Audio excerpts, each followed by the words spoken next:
Assalamualaikum warahmatullahi wabarakatuh. Teman-teman, kembali lagi di channel YouTube saya, Khairun Imam. Gimana nih kabar kalian? Semoga kita semua selalu diberi kesehatan, kemudahan, dan juga limpahan rezeki dari Yang Maha Kuasa, teman-teman ya. Nah, di video kali ini kita akan menyaksikan sebuah tayangan yang sangat menarik dan juga sangat-sangat mengejutkan. Di mana ternyata telah terjadi pertemuan antara Bung Andi Azwan dengan Bonatua Silalahi. Tapi yang menjadi pertanyaan kemudian, apa arti pertemuan kedua orang ini? Apakah Bonatua yang sebelumnya sangat dekat dengan Roy Suryo, Tifa, Rismond, dan gerombolan pembenci lainnya, bahkan sampai Bonatua menjadi ahli di perwakilan CLS Dr. Taufik yang notabene itu juga pembenci Pak Jokowi? Apakah sekarang Bonatua sudah berbalik dekat dengan kelompok Pak Jokowi dan juga ikut menyerang Roy Suryo seperti yang dilakukan oleh Rismond?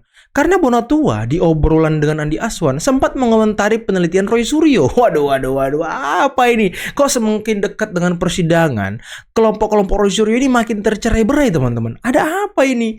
Nah, selain itu, kita juga akan mendengarkan bagaimana penjelasan yang sangat luar biasa. Dan mungkin ini luapan emosi ya, dari Irjen Pol Purnawirawan Riki Sitohang kepada Roy Suryo yang selalu saja bikin gaduh di Republik ini. Dan terakhir, kita akan menyaksikan bagaimana Damai Hari Lubis sepertinya sebelumnya sudah mulai curiga kalau orang-orang ini, Roy Suryo, Tifa, dan kawan-kawannya memang hanya ingin menunggangi gerakan dari TPUA yang sebelumnya lebih dulu mengusut ijazah SMA Pak Jokowi. Waduh, ini menarik untuk kita saksikan, teman-teman. Tapi sebelum kita mulai, jangan lupa like, subscribe, dan share. Dan tanpa perlu berlama-lama lagi, mari kita mulai videonya berikut ini. Semakin ngawur ngomongnya Roy Suryo nih, makin ngaco. Saya nggak tahu, perlu diperiksa juga kejiwaannya tuh. Pengakuan daripada Rismond sendiri bahwa yang disampaikan ke Rismond untuk dianalisis itu adalah berupa WA dan lain sebagainya. Ya, Rismond sendiri yang menuangkan itu dalam bentuk tulisan. Betul. Roy sendiri enggak, itu pengakuan daripada si Rismond. Ya berarti kalau boleh dikatakan ya 90% itu tulisan si Rismond itu. Karena bukan Roy Suryo yang menuangkan dalam bentuk tulisannya, cuma banyak ngomong doang. Rismond ngomong bahwa bapak ngomong bahwa peneliti enggak, peneliti apa kamu? Ini Rismond yang ngomong loh, ada di media nih ya. Nah, berarti Rismond sendiri sudah mengamputasi apa yang dikatakan oleh Roy Suryo bahwa dia seorang peneliti. Berarti secara tidak langsung mengatakan Roy Suryo peneliti abal-abal gitu loh. Selaku peneliti kan, ya, aku berpikir ke data dulu bang. Ya. Harus ada data yang bisa diuji dan terverifikasi lah ya. Ya. Dan memang karena memang seandainya beliau masih menjabat, aku bisa minta ijazah aslinya. Ya. Tapi karena beliau sudah nggak menjabat lagi, maka itu menjadi hak pribadi beliau dong. Hak pribadi ya. Hak pribadi karena itu sudah menjadi pribadi ya. Ya. Makanya yang kita bisa minta itu sebenarnya paling jauh data primer. Yang difotokopi ke kita dikasih jadi data sekunder. Nah, di aku ini sekarang data sekunder jatuhnya bang. Data sekunder. Nah, karena fotokopi dari primer itu adalah fotokopi dari aslinya. Katakanlah aslinya ya. Ya. Seperti itu. Jadi memang kebuntuan selama ini kan penelitian kita itu nggak berdasarkan hierarki data ini kan. Paling hebat itu kan sampel bahan penelitian itu bukan sampel ya, tapi langsung barangnya. Langsung barangnya. Ya itulah yang asli ya, yang dipegang beliau. Yang kedua itu data primer. Ini sampel dari data asli. Dan yang berikutnya sekunder. Nah biasanya yang berikutnya lagi nggak diizinkan untuk penelitian yang sekelas jurnal internasional lah, terindeks. Scopus lebih ngeri lagi bang. Ya, Scopus lebih sulit. Justru dia memastikan primer dan teruji. Sinta. Kadang kan nggak lolosnya itu diuji datanya bang. Data. Nah begitu diuji, memang kata yang sekunder ya, diuji nggak lolos. Betul. Nah itu yang suka dibalikin seperti itu bang. Jadi ini memang kemunculan sahabat kita ini Bonatua ini memang mewarnai dengan case yang mengenai ijazah asli Pak Jokowi yang dituduh palsu ya. Dan beberapa kali juga saya dengan Bang Bonatua berseberangan, tapi saya respect lah apa yang dia lakukan dengan saudara Bonatua. Itu memang kapasitas dia sebagai seorang researcher gitu. bukan dilandasi yang namanya kebencian ya, selama Kebencian. ini yang dilakukan oleh mereka itu. Dan menarik betul gitu, Bang Munatua. Jadi benar ya Bang Munatua, selama ini dilakukan ini adalah karena panggilan dari diri sendiri ya, bukan diorkestrasi oleh pihak-pihak yang katakanlah yang dari pihak sebelah seperti itu, dari ya pihak Roy Suryo CS lah gitu. Siapa yang sanggup beli aku, Bang? Siapa yang sanggup beli Munatua? Artinya gini, aku juga secara ekonomi aku mau terangkan bahwa aku juga nggak ada yang belum bisa lah, ada yang berani nyuruh-nyuruh membayar aku kan gitu kan. Ya, Artinya motif ekonomiku jelas nggak ada ya. ya. Motif politik juga, aku bukan aktif di partai politik ya. Ya. Wah, mungkin hak politik bisa sah saja aku ikutin kan. Betul. Orang kan berhak juga berpolitik, Pak. Itu pun kalau bagiku filosofinya berpolitik itu ada setahun sebelum dan sesudah pemilihan. Setelah itu aku ya siapa kalah atau menang, ayo kita sama-sama bangun bangsa ini kan. Iya. Seperti itu hak politik. Makanya yang ada itu adalah benar-benar basic ilmiah, Bang. Kebutuhan ilmiah, pengen mencerahkan masyarakat tadi. Karena apa aku lihat? Karena di kasus pusaran ijazah ini, Ya. sampel yang tertinggi yang diteliti teman-teman peneliti itu adalah Dian Sandi. foto Oh. dari orang temannya Bang Dian Sandi, Ya. yang katanya juga dipoto dari Nah. Laci. Ah. Itu aja udah harus mengujinya 2 kali tuh. Uji dulu Dian Sandinya, diuji juga temannya, ya kan? Dan ditanya Pak Jokowi udah 3 kali berarti verifikasinya. Oh. Artinya ini udah nggak tersiar lagi nih. Tersiar, udah dokumennya udah omon-omon lah, boleh gue bilang ya, omon-omon sebenarnya itu. Gak bisa katakan dokumennya udah kosong lah kan. Udah mendingan gak usah diteliti kalau aku ya. Iya. Aku mendingan gak usah teliti. Kenapa? Ya, kalau misalnya tadi Scopus pasti minta pernyataan dari Pak Jokowi. Oh dong. Mana? Primer itunya karena dia Iya. diteliti. Jangan, jadi apalagi ini penelitian ini dampaknya nih Bang, dampak sosial, dampak hukum, dampak politis, sekarang dampak budaya. Bapak budaya juga ya. Ya karena udah dilibatkan ada wayang, itu kan Main budaya kan. wayang, ya kan? Udah sekarang kemarin tuh yang ngomong bawa itu Iya. Tris apa tuh? Oh iya, Mustafa. Badik itu yang di Iya, ini iya. artinya sudah sampai ke dampak budaya juga. Ini hati-hati, aku nggak boleh lah. Iya. Ini kelasnya sudah sangat super hati-hati menurutku. Janganlah main-main di penelitian ini seperti itu, Bang. Ya, jadi ini saya bisa menyimpulkan lah, bukan menyimpulkan lah, menggarisbawahi bahwa penelitian dilakukan mereka ini jauh dari kaidah-kaidah ilmiah ya, unsur-unsurnya itu menurut saya gitu. To be honest ya, memang harus kita akuin, sesama peneliti itu kita harus mengkritisi ya. Ya. Jadi memang saat itu penelitian mereka itu sampelnya itu. Walaupun ya kita harus paham juga Bang, Ya. bahwa mereka memang tidak ada sampel yang lebih baik. Nah, dan untungnya mereka juga jujur bahwa sampel mereka itu. Iya. Itu yang aku lihat, ada sisi ada sisi jujurnya. Yang kayak Sisi kayak Bang Rismon jujurnya. bilang diginikan begitu kan, ujung-ujungnya kan itu juga yang. Tapi untungnya mereka responnya ya. jujur, sampelnya itu. Artinya Bang, kalau penelitian mereka benar, tau nggak Bang, yang dituduh palsu itu siapa? Ya. Fotokopi itu yang disuruh palsu, foto itu yang palsu dulu. Itu yang palsu ya. Ya iya dong, ya kan? Nggak usah juga langsung berasumsi kemana-mana. Iya. Setelah itu baru laporkan Pak Dian Sandinya. Ya. Kalau Pak Dian Sandi ngaku, dilaporkannya temannya yang ngasih foto itu. Jadi udah putar circle-circle-nya. Ada panjang lah, udah tahap-tahapnya itu udah menurut aku sudah butuh proses hukum yang panjang lah. Masih lebih dekat kalau kita langsung fotokopi KPU yang legalisir. Ya. Ya udah, kalau apa-apa KPU-nya langsung tersangkakan, selesai. Iya. Ya kan? Gak panjang-panjang Bang. Tapi memang menarik ya, dengan adanya gugatan ke KIP yang dilakukan Bang Donatua itu, akhirnya kan juga masyarakat juga tercerahkan ya. Iya. Artinya dokumentasi itu perlu sekali gitu ya. Dokumentasi itu perlu sekali yang nantinya itu tercatat, yang nanti bisa digitalisasi sehingga ya anak cucu kita itu bisa melihat gitu kan, siapa sih pemimpin-pemimpin kita itu ya.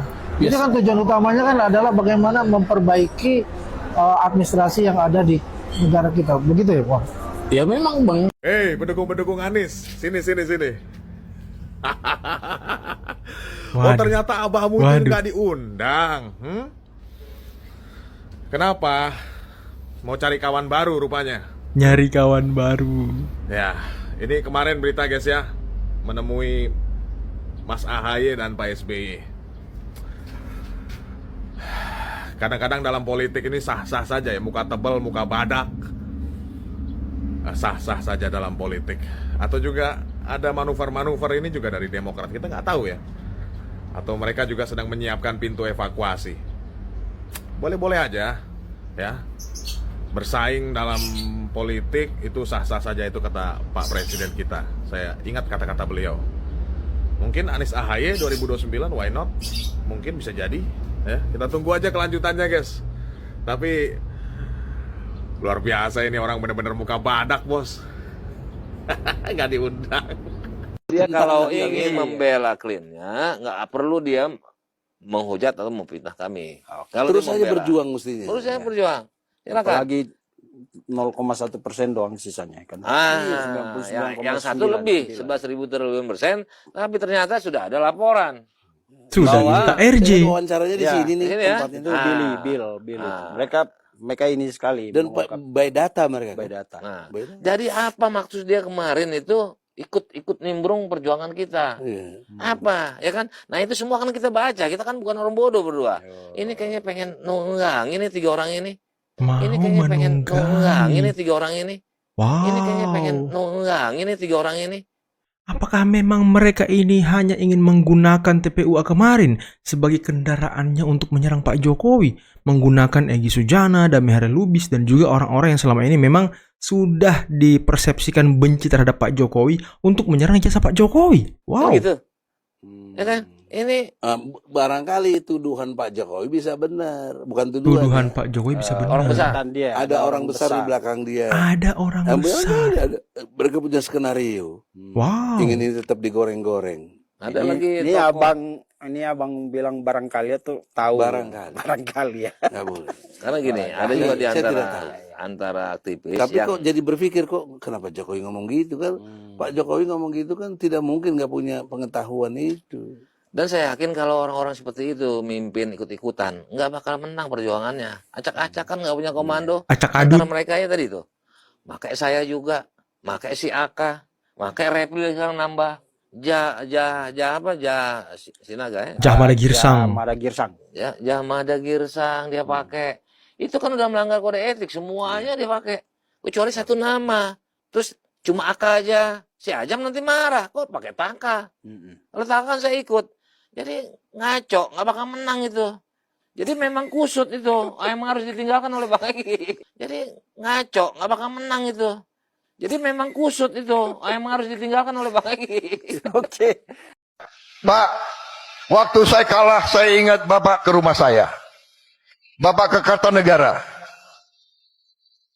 Di mana di negara lain yang kalah, yang harus ucapan selamat.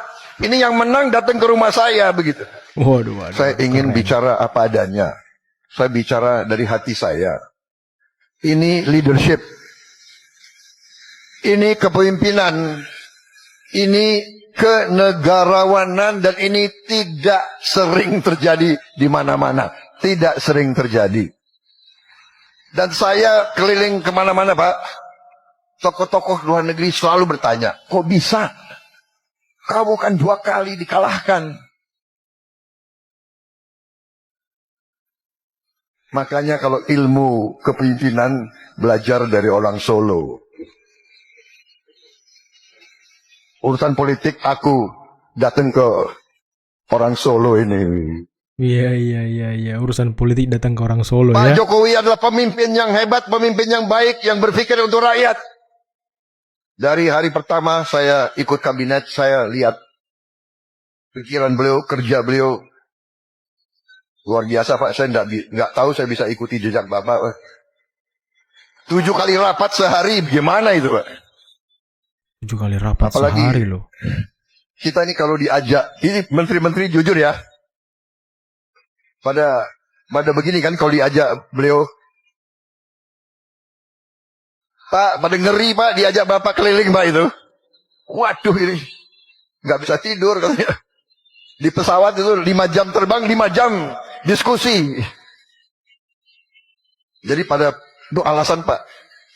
Kalau Bapak ajak, mereka itu alasan. Kalau diajak Pak Jokowi, kami mendahului Pak. Jadi Pak Jokowi itu makannya sedikit gitu.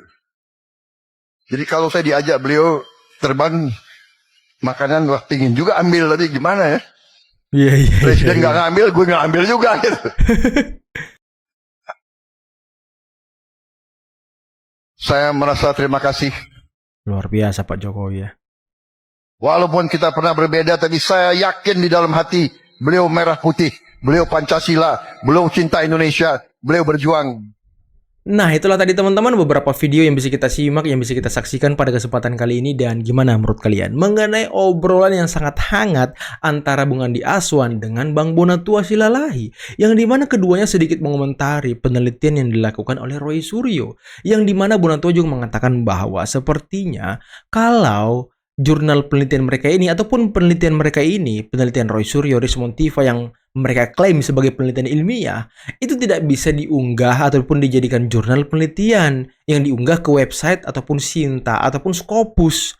Karena bukti yang mereka teliti itu bukan bukti primer, bukan bukti ijazah yang asli dipegang Pak Jokowi, melainkan bukti yang diunggah Dian Sandi, yang notabene ini bukan bukti primer teman-teman. Dan inilah kesalahan pertama mereka, sampai-sampai menghasilkan kesimpulan yang ngawur, yang keliru, yang gak jelas, yang kesimpulan yang membawa mereka nanti ke dalam penjara. Ya walaupun sekarang Rismon sedang berusaha untuk menyelamatkan diri, minta RJ, karena mungkin ijazah Yamaguchi-nya sedang dipersoalkan oleh Bang Bill, sampai dia mungkin ngemis-ngemis ke Pak Jokowi, ngemis-ngemis ke relawan nantinya untuk minta tolong agar kasus ijazahnya di stop, tapi nggak bisa. Jangan sampai ada orang yang menghasut Bang Bill untuk stop ataupun cut kasus ijazah Yamaguchi. Jangan sampai. Pokoknya kasus Rismon harus sampai pengadilan, harus dia masuk bui, karena dia sudah berkuar-kuar kurang lebih selama setahun ini mengatakan bahwa dirinya ini doktor dari Jepang Yamaguchi, tapi padahal bukan. Sudah dikonfirmasi Yamaguchi dia bukan lulusan Yamaguchi. Dia sudah membohongi publik. Terus kita mau memaafkan begitu saja? Oh no, memaafkan mungkin iya, tapi hukum itu harus tetap berjalan. Dia juga sudah membohongi negara, dia menggunakan ijazah S3-nya untuk jadi dosen. Ini kan luar biasa teman-teman. Ini penjahat kelas kakap. Waduh, penjahat kelas kakap. Tapi ya balik lagi ke obrolan Andi Aswan dan juga Bonatua. Gimana menurut kalian? Coba komen di bawah ya. Karena ini obrolan yang sangat deep banget teman-teman. Itulah mungkin ya. Kalau kalian ingat, Tiva di sidang CLS kemarin sempat ditanya sama UGM, pihak UGM, Anda pernah nggak membuat jurnal ilmiah, penelitian, dan lain sebagainya? Ya Tiva mengatakan, ya walaupun dia ngeles ya, saya ini bukan kelas jurnal-jurnal lagi, Scopus lagi. Saya ini kelasnya Socrates, ini itu. Yang dimana di zaman itu tidak ada yang namanya jurnal. Ya memang tidak ada jurnal. Waktu zaman Socrates itu tidak ada jurnal, Tiva. Semua orang juga tahu, zaman itu nggak ada jurnal, nggak ada jurnal penelitian, yang ada buku. Kalau sekarang ada jurnal, ada Scopus, penelitian ilmiah, dan lain sebagainya. Kenapa itu penting? Ya biar bisa diuji. Kalian ini kan buktinya waduh abal-abal. Bukti yang kalian teliti itu abal-abal. Dan tadi Bapak Irjen Pol Purnawirawan Riki Sitohang sepertinya sangat geram dan emosi melihat tingkah laku Roy Suryo. Semakin kesini semakin ngawur. Bahkan Pak Riki Sitohang tadi menyarankan agar dia dicek kejiwaannya. Kalau saya nggak perlu, Pak. Kalau saya pribadi nggak perlu dicek kejiwaannya. Biarkan saja dia begitu. Karena kalau dicek kejiwaannya dan terbukti ada penyakit di situ, wah dia nggak bisa dibui. Ini bahaya, Pak. Dia bisa lolos dari jerat hukum. Jadi biarkan saja dia begitu ya. Oke, mungkin cukup sekian dulu video kali ini. Jangan lupa like, subscribe, dan share videonya. Akhir kata, billahi taufiq wal hidayah. Assalamualaikum warahmatullahi wabarakatuh. Bye bye.